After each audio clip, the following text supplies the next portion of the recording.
हम मिथिला के बेटा छी, माधव हमर नाम यो। हम छी गंगा राम झा भैया, सबके करी प्रणाम यो। धन्य भेल जिंदगी हमर, जे जन्म लेलो मिथिला धाम यो। अक्षय के लिखल मिथिला वर्णन, सुनू श्रोता भगवान यो।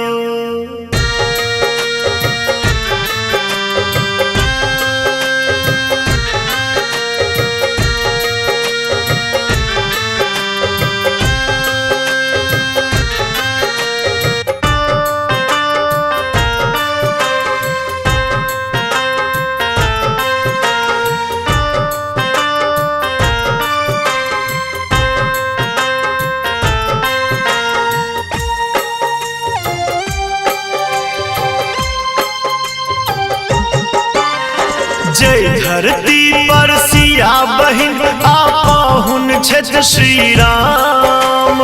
जय धरती पर सिया बहिन, आपहुन छथि श्री राम। वह नगर के वासी छी हम, पावन मिथिला धाम।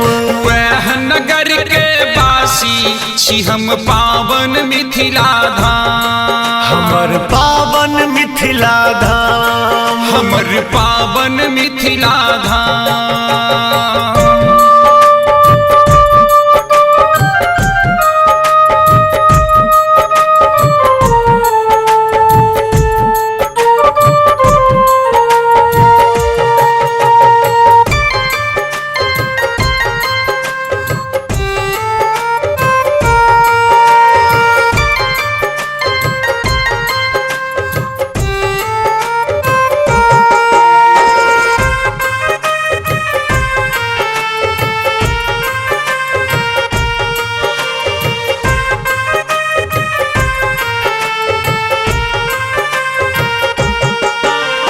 जात पात के भेद कोनो ने, सब मैथिल संतान रे।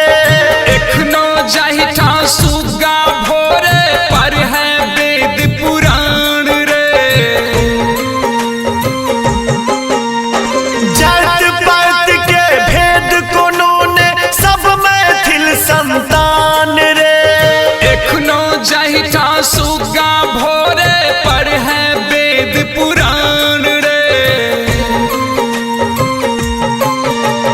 भगवानों से पहिने अपना मैं के करी प्रणाम। भगवानों से पहिने अपना मैं के करी प्रणाम। वह नगर के वासी छी हम, पावन मिथिला धाम। वह नगर के वासी छी हम, पावन मिथिला धाम।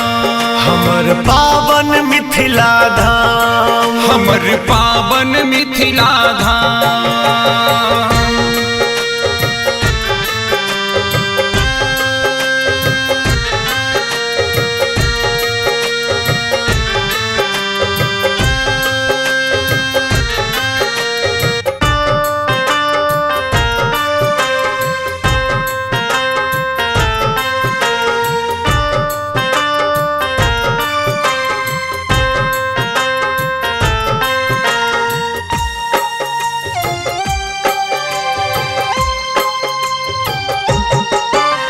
नीपल अंगना लिखल अरिपन, संस्कार झलकावे रे। सामा झिझिया जोत जतिन, आ झरनी हिया जुरावे रे। नीपल अंगना लिखल अरिपन, संस्कार झलकावे रे। सामा झिझिया जोत जतिन, आ झरनी हिया जुरावे रे। कौआ बाजै सा पहिने, पराती पर से गाम। कौआ बाजै सा पहिने, पराती पर से गाम। वह नगर के वासी छी हम, पावन मिथिला मिथिला धाम। वह नगर के वासी छी हम पावन मिथिला धाम। हमर पावन मिथिला धाम, हमर पावन मिथिला धाम।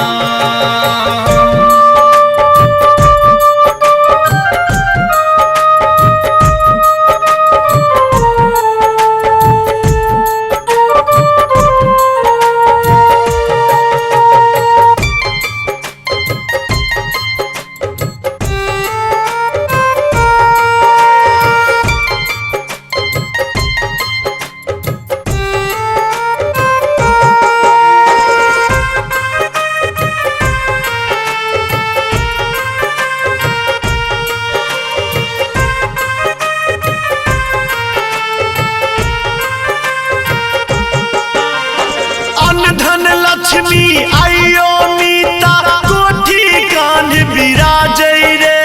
शारद मैया मैथिली बनी रहो सब हक ठोर पर साजै रे। अनधन लक्ष्मी आइयो मीता कोठी कान्ह बिराजै रे। शारद मैया मैथिली बनी रहो सब हक ठोर पर साजै रे। भोला दानी बन गौगना बैसल अंगना दलान। भोला दानी बन का उगना बैसल अंगना दलान। वह नगर के वासी छी हम पावन मिथिला धाम। वह नगर के वासी छी हम पावन मिथिला धाम। हमर पावन मिथिला धाम, हमर पावन मिथिला धाम।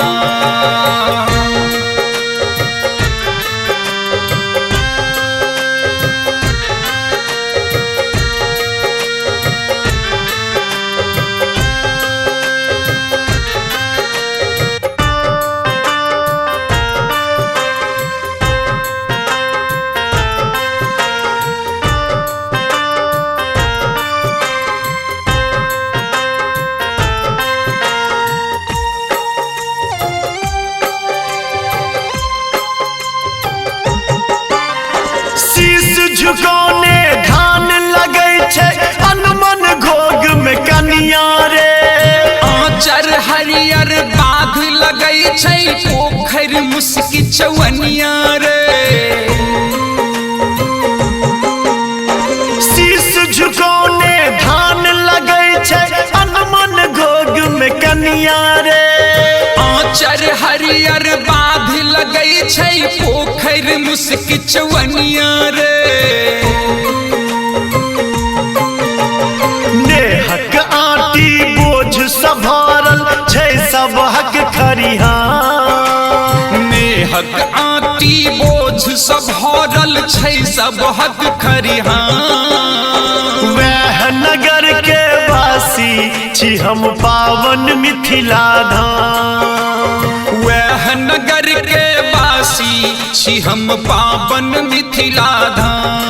हमर पावन मिथिला धाम, हमर पावन मिथिला धाम।